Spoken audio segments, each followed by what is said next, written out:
மதத்தையும் நம்பிக்கையும் மனசுல வை. அதான் இந்த நாட்டோட அடையாளம்.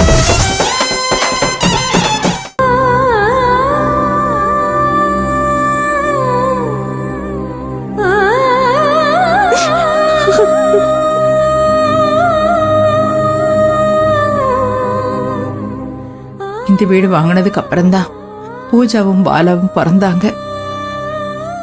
இந்த வீட்டுல தான் எட்டு எடுத்து வச்சு நடக்க ஆரம்பிச்சாங்க.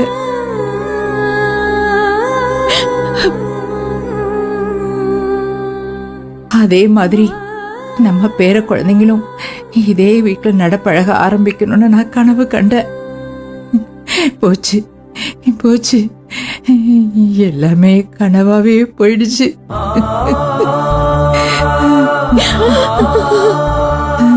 நாளைக்கு விடிஞ்சா நம்ம வீடு ஏலத்துக்கு போயிட போகுது.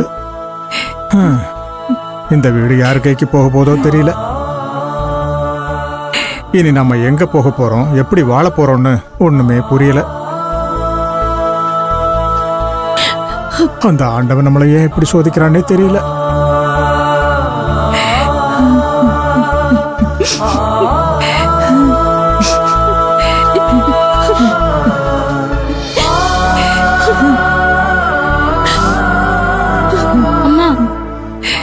அழாதம்மா, ப்ளீஸ்மா அழாதம்மா. கல்யாண வயசுல பொண்ணை வச்சுக்கிட்டு ஆண்டவன் நமக்கு இப்படி ஒரு சங்கடத்தை கொடுத்திருக்க கூடாதுங்க. அழாதம்மா. அம்மா, வீடு போயிடுச்சு, இனிமே நம்ம கிட்ட என்னமா இருக்கு? இனிமே நம்ம எங்கம்மா போவோம்? தெரியலையே, எனக்கு தெரியல. வீட்டை காலி பண்ண சொல்லிட்டாங்க. ஒட்டு மொத்தமா தெருவுல தான் போய் நிக்கணும். அம்மா, அப்படி சொல்லாதீங்கம்மா, ப்ளீஸ்மா. அத்தை, வருத்தப்படாதீங்க, எல்லாமே சரியாயிடும். சரியாயிடுமா? எப்படிமா சரியாகும்? இதுக்கு மேல நமக்கு ஒரு கெட்டது நடந்துருமா என்ன? இந்த வீடு நமக்கு சொந்தம் இல்லைன்னு நினைக்கும் போது ஐயோ, அப்படியே நெஞ்சில பதறுதுமா எனக்கு. இத்தனை வருஷம் நம்ம வாழ்ந்த வாழ்க்கை, நம்ம மானம், மரியாதை எல்லாமே ஒரே நாள்ல போயிடுச்சு. மிஞ்சி இருக்கிறது அவமானம் மட்டும்தான். வாழ்ந்து கெட்ட குடும்பம்னு இந்த ஊரே நம்மள பார்த்து பேச போறாங்க.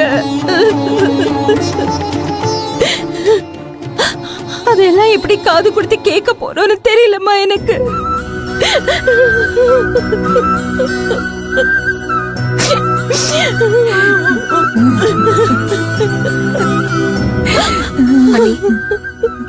உங்க வேதனை எனக்கு புரியுது. புரிஞ்சு என்னமா பண்றது? இப்ப நம்ம எங்க போறோம்னு கூட தெரியாம இந்த நிலைமையில நிக்கிறோம்.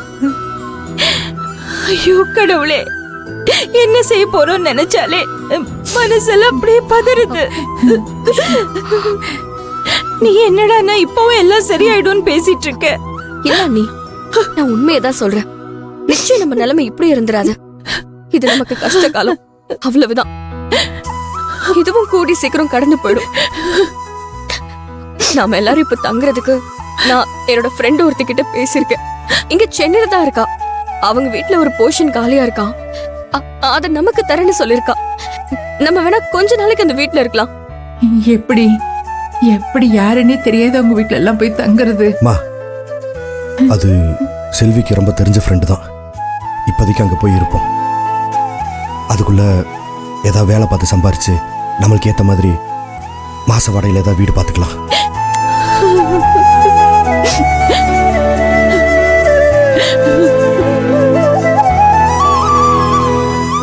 அம்மா, நீங்க எதுக்கும் கவலைப்படாதீங்கம்மா. நானும் வீட்டுல சும்மா தானே இருக்கேன். பக்கத்துல இருக்கிற சின்ன பசங்களுக்கெல்லாம் டியூஷன் எடுக்கிறேம்மா. எனக்கும் வேலை பார்த்த மாதிரி இருக்கும், அண்ணனுங்களுக்கும் ஹெல்ப் பண்ண மாதிரி இருக்கும்ல.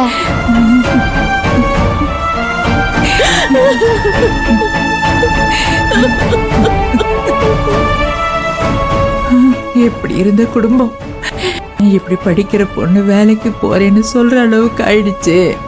அம்மா ப்ளீஸ்மா. உன்னை நினைச்சா எனக்கு பெருமையா இருக்கு. ஆனா நீ ஏன் பெரியவங்களோட கஷ்டத்தெல்லாம் உன் தலையில தூக்கி வச்சுக்கணும்?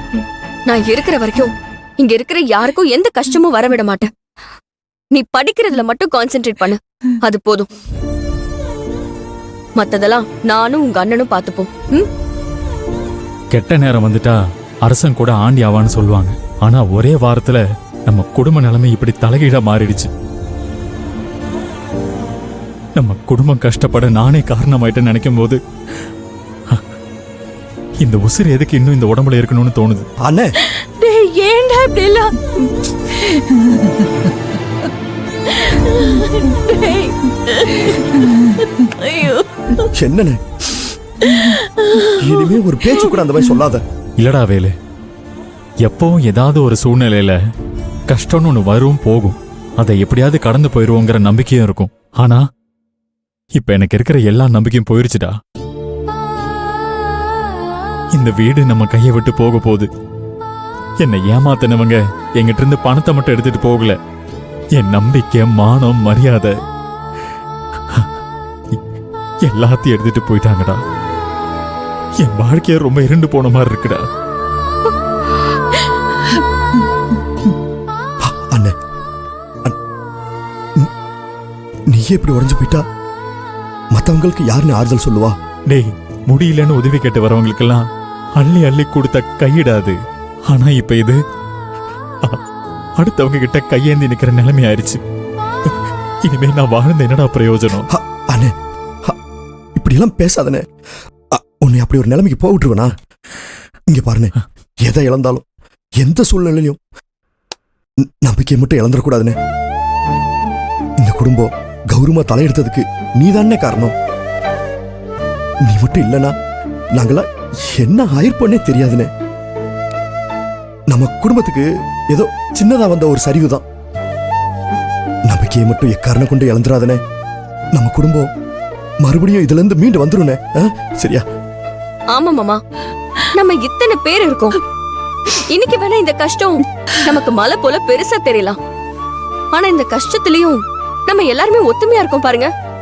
இந்த ஒற்றுமை, பாசம், அன்பு மறுபடியும் நம்ம எல்லாரையும் மீட்டு வர வச்சிரும்.